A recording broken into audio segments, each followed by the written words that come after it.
lo sprizzetto in maniera straordinaria, perché non siamo in un bar ma siamo nell'ufficio dell'esimio avvocato Luigi Migliorini. Sì. Buongiorno avvocato. Ciao carissimo. Ciao Renzo. Buongiorno Ciao, professor Renzo. Maggi, buongiorno avvocato. Abbiamo fatto un'eccezione per lei. Solo per lei. troppo Siamo buono. venuti nel suo studio. Troppo buono. Infatti è l'eccezione che conferma la regola. Perfetto, Ma sa perfetto. perché? Perché lei è un uomo eccezionale.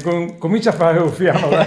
Ma non tanto, appena. appena. No, tra l'altro mica sprizzetti, caramelle. Caramelle. Va bene. Comunque, questa qua è una parte che soprassediamo. Avvocato esimio. Esatto. Allora come sta? Benissimo. Bravo, questo è già un buon 50% di partenza buona. Noi abbiamo lei, abbiamo già più o meno detto cosa parleremo con lei, perché lei si definisce laico, non so se in prima battuta, seconda, liberale ed eccentrico. Allora, vi è un'imprecisione. Laico è impreciso, perché per me io sono ateo, non laico.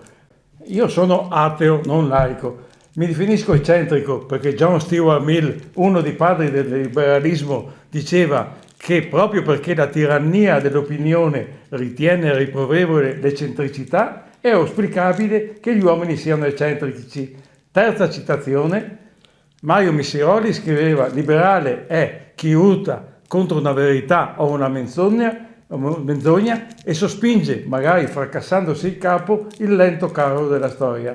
Ho cercato di essere sintetico. Beh, Puntatona oggi. L'avvocato Migliorini è stato sinteticissimo e straordinario nelle battute.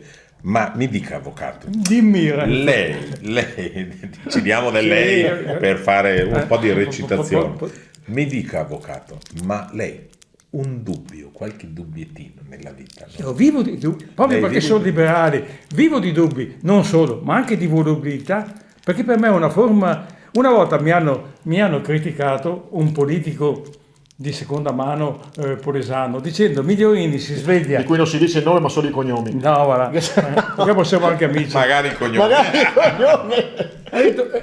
Ha detto Migliorini alla mattina si sveglia sinistro, al pomeriggio è destro e alla sera non sa neanche lui. E credeva di farmi una critica. Invece ti ha fatto un favore, Mi ha fatto un favore. però bisogna riconoscere che fra i tanti politici, avvocati, uomini di cultura della nostra provincia, l'avvocato Migliorini spicca per il suo spirito d'annunziano. Grazie. Lui lo è realmente. Grazie. E questo mi farebbe piacere se rispondesse alla verità. Sono andato alla mostra su D'Annunzio a Trieste dal titolo Disobbedisco, poi sto leggendo il libro di Guerri e i tuoi tratti sono... Poi, sempre per stare a citazioni, Luigi Einaudi, altro liberale, diceva: il bello del dibattito è di entrare con un'idea e uscirne con un'altra.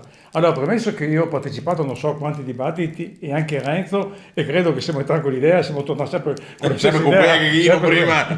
Però il dubbio è una delle caratteristiche del liberalismo. Perché io dico che non si può essere liberali cattolici? E l'ho detto e scritto. Perché il liberalismo si basa sul dubbio. Il contrario della verità è un'altra verità. Il cattolicesimo, che rispetto, si basa sul dogma. Per cui, se mi dice se non ho mai dubbi, io vivo di dubbi. Però mettiamo i 3 punti, allora, cominciamo con l'ateo, poi dopo domani parliamo anche del liberale e dell'eccentrico. Abbiamo tre cose da sviluppare. Allora, siccome io tra di voi sono quello meno informato, vado però da Treccani. Allora, tanto ho detto laico, che è quello che riconosce l'uguaglianza di tutte le confessioni religiose, senza concedere particolari privilegi o riconoscimento ad alcuna di esse. Negli ultimi anni il termine laico viene invece utilizzato per indicare un generico agnostico o ateo. Tale uso è semanticamente scorretto, in quanto laico ha significato di svincolato dall'autorità confessionale. E invece l'ateo proprio... a me dispiace... Ma non è difficile essere ateo, cioè è molto più semplice credere in qualcosa. Vedi, l'ho scritto anche nel mio secondo libro. Quando mi hanno fatto un'operazione del tumore, anni fa, mentre mi portavano dentro la camera operatoria, mi si è avvicinato un sacerdote facendo il suo dovere, mi ha detto: vuol convertirsi e vuol confessarsi? Da pregusto cosa gli avrà detto? E io ho detto: guardi, se mi converto adesso è un atto di codardia, per cui non credo sia molto importante, ma temo di convertirmi con lei, l'operazione vada male, andare su e trovare Allah che mi dice bravo, hai resistito fino all'ultimo, da sbagliare anche Dio.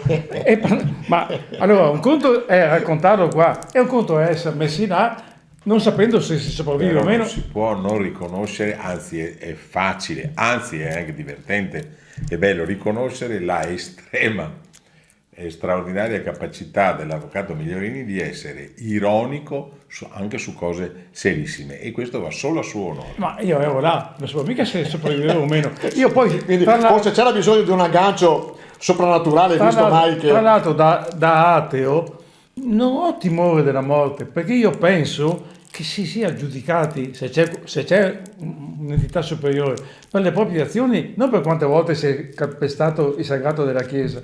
Per cui mi sono ateo tranquillo.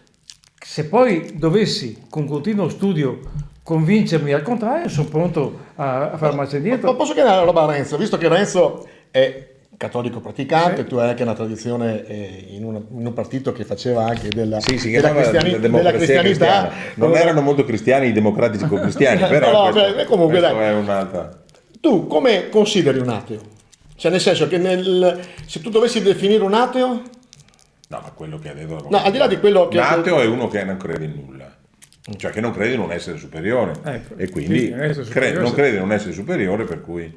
non hai, come tutti i cristiani, quasi tutti, bisogno di fare proselitismo, perché c'è questa, perché ogni volta che dici io sono ateo, ma come fai a essere ateo? Questo c'è certamente, però siccome quelli che mi è capitato di incontrare e che si definivano atei erano tutte persone molto intelligenti, cioè inutile, non sono così presuntuoso da pensare di essere io l'ultimo che ragiona con questo signore.